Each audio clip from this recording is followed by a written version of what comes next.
Saya juga akan meminta Dewan Kesejahteraan Nasional mempelajari bagaimana caranya kita kalau bisa tidak segera tapi secepat-cepatnya kita ingin menghapus outsourcing. Saudara-saudara, dalam rangka juga pemberantasan korupsi, saya mendukung undang-undang perampasan aset. Saya mendukung. Ini yang ditunggu-tunggu. Enak aja, udah nyolong, nggak mau kembalikan aset, gue tarik aja deh itu. Lihat Setuju? ke depannya. Bagaimana kita teruskan? Saya terima kasih, saya diundang hari ini, dan terutama saya mau ucapkan terima kasih 5 kali saya maju pemilihan presiden, 5 kali saya maju, 4 kali kalah. Gila, gue kalah lu ketawa lagi. Tapi walaupun saya 4 kali kalah, buruh selalu mendukung saya. Terima kasih.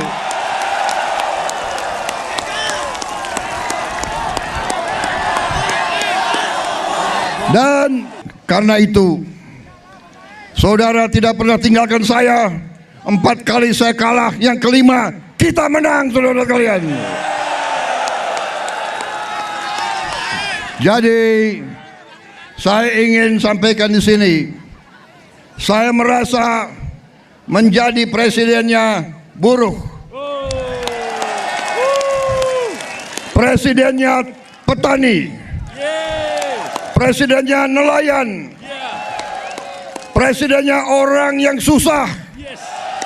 Saudara-saudara sekalian, saudara-saudara sekalian, saya ingin menyampaikan bahwa pemerintah yang saya pimpin akan bekerja sekeras-kerasnya untuk menghilangkan kemiskinan dari bumi Indonesia.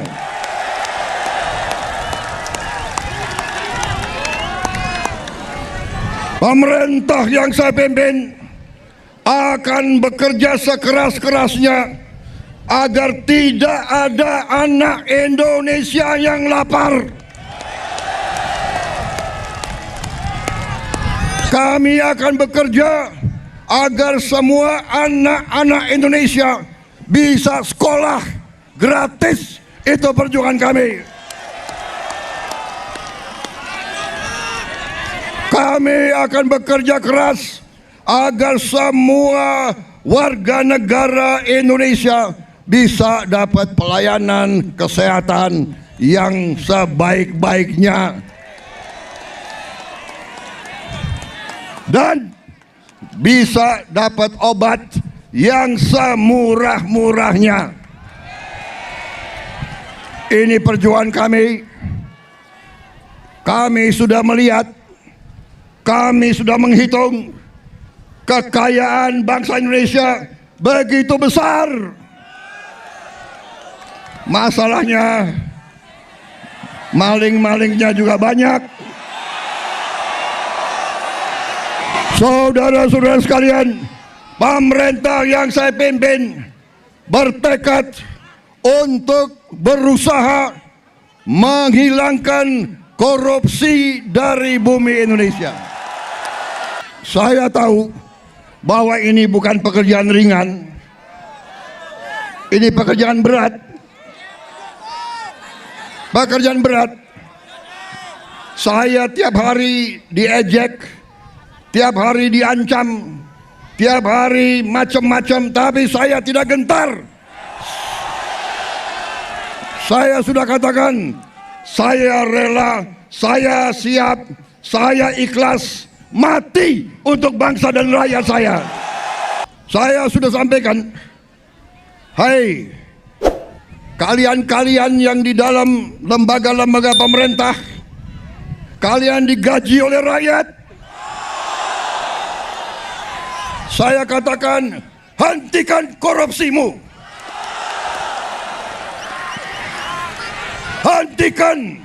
Hentikan kalian mencuri uang rakyat, hentikan. Dan saya minta dihentikan secepat-cepatnya. Gue udah ngerti tipu-tipu mereka itu semua.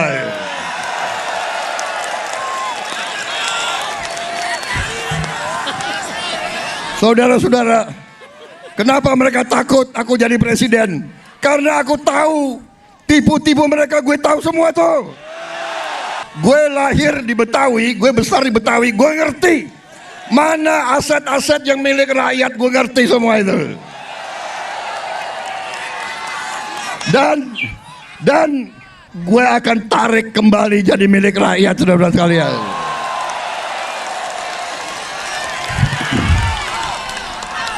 Karena saudara-saudara, saya sudah tanya ke hakim-hakim agung, dasar undang-undang dasar kita kuat, dasar undang-undang kita kuat, bumi dan air dan semua kekayaan yang dikandung di dalamnya dikuasai oleh negara.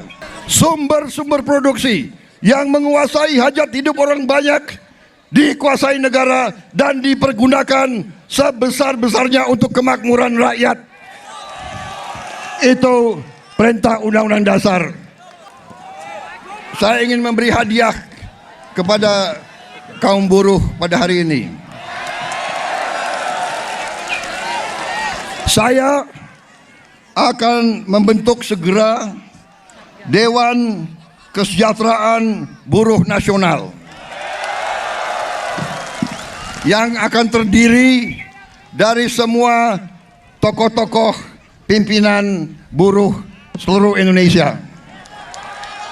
Dan mereka tugasnya adalah mempelajari keadaan buruh dan memberi nasihat kepada presiden mana undang-undang yang nggak beres, yang nggak melindungi buruh,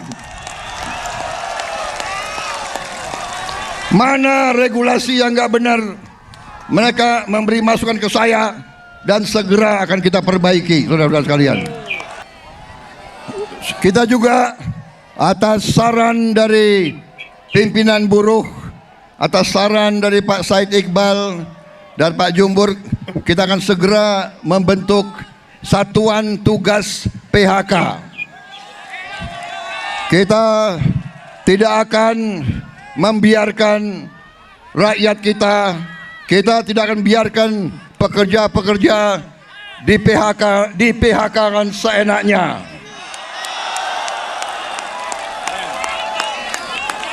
Bila perlu, tidak ragu-ragu kita, negara akan turun tangan, saudara-saudara sekalian. Saudara-saudara sekalian, juga kita akan segera meloloskan RUU Perlindungan Pekerja Rumah Tangga.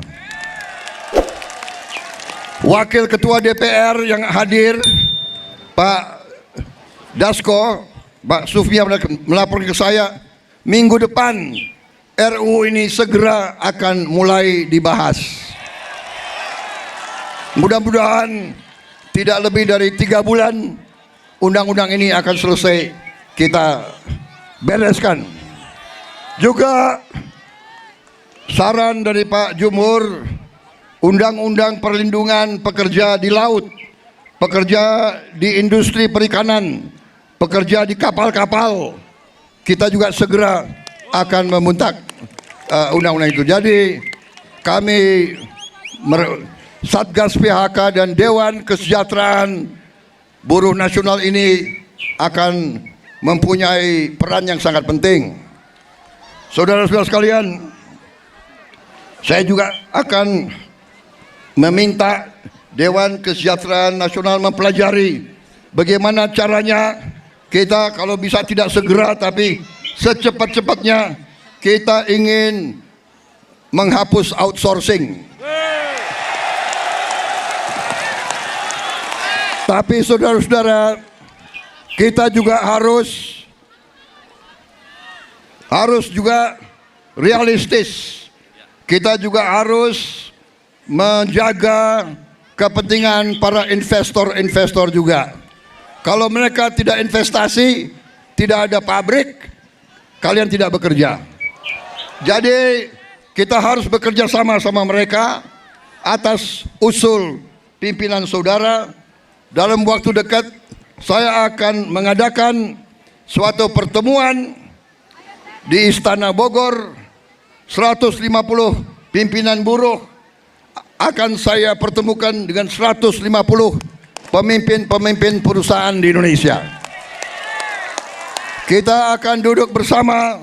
Saya akan mengatakan kepada para pengusaha, saudara-saudara, tidak boleh mau kaya sekaya-kayanya sendiri tanpa mengajak pekerja-pekerja hidup dengan baik.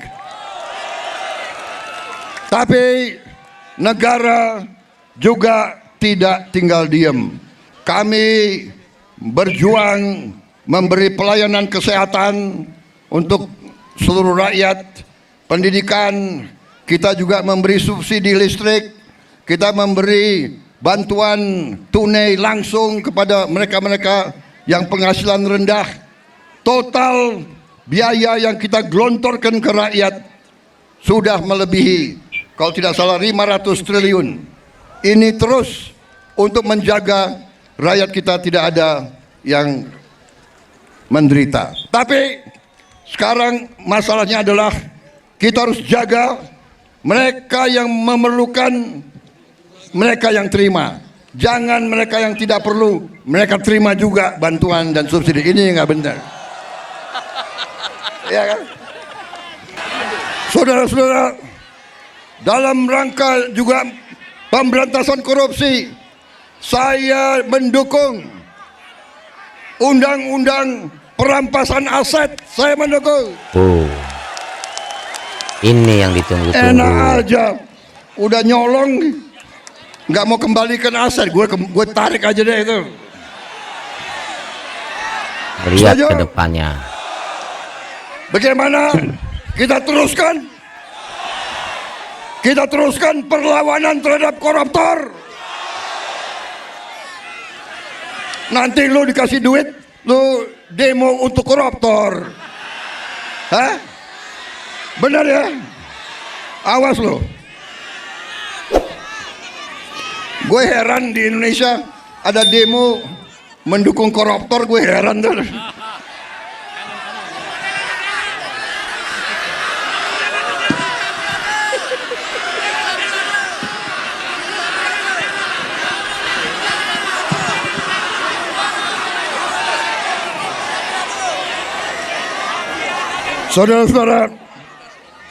Saudara-saudara, saya punya teori ekonomi sangat sederhana. Kalau orang-orang yang berpenghasilan rendah mendapat penghasilan yang cukup, dia punya daya beli. Kalau lo orang gajinya cukup, pasti lo ingin beli barang, benar nggak? Lo pasti ingin beli sepatu untuk anakmu, ingin beli baju untuk istrimu, ingin beli motor untuk dirimu sendiri. Benar? Berarti pabrik sepatu hidup, pabrik baju hidup, pabrik motor hidup. Berarti si pengusaha juga akan menikmati semua untung. Berarti mari kita bangun Indonesia. Mari kita jaga kekayaan Indonesia supaya kekayaan Indonesia dinikmati oleh seluruh rakyat Indonesia.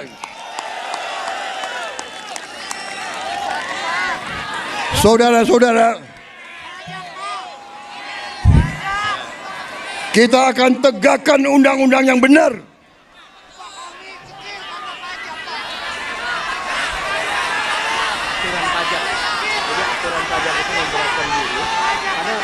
Ketika dapat bertanggung rumah kecil dan uang pensiun kecil, pajaknya progresif sampai 20%. Ya, saya akan pelajari kembali masalah pajak.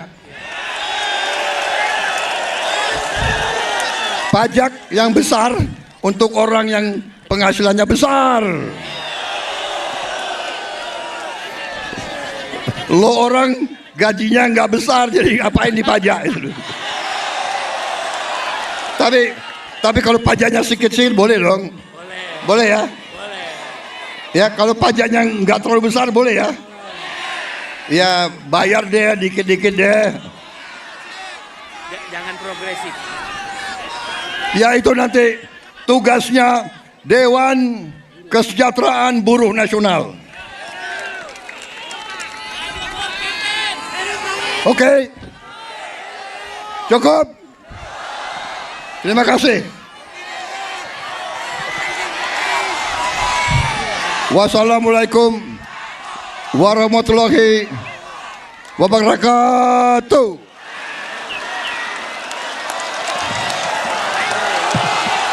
Terima kasih. Terima kasih. Ya, itulah teman-teman pidato Presiden Prabowo Subianto di Hari Buruh. Ada beberapa catatan yang saya catat terkait janji-janji Pak Prabowo. Terutama janji besarnya yang saya sangat tunggu-tunggu itu sekolah gratis, penghapusan outsourcing, dan undang-undang perampasan aset. Itu yang sangat ditunggu oleh seluruh masyarakat Indonesia. Ya, saya heran juga sih kalau sampai ada orang yang tidak mendukung undang-undang perampasan aset. Nasionalisme mereka ya nggak ada, gitu teman-teman. Ya kita lihat saja nanti teman-teman setelah pidato menggebu-gebunya Pak Prabowo ini dan janji-janjinya di Hari Buruh depannya, ada nggak tindak lanjutnya teman-teman. Ya semoga sih Pak Prabowo selalu ada progres terkait apa yang telah dia ucapkan dan apa yang telah beliau janjikan teman-teman. Terutama yaitu 3 tadi, sekolah gratis, penghapusan outsourcing untuk para pekerja, dan undang-undang untuk si para tikus-tikus koruptor. Gimana teman-teman menurut pendapat kalian? Tuliskan di kolom komentar. Jangan lupa like, komen, dan subscribe. Nyalakan lonceng notifikasinya. Salam netral. Assalamualaikum.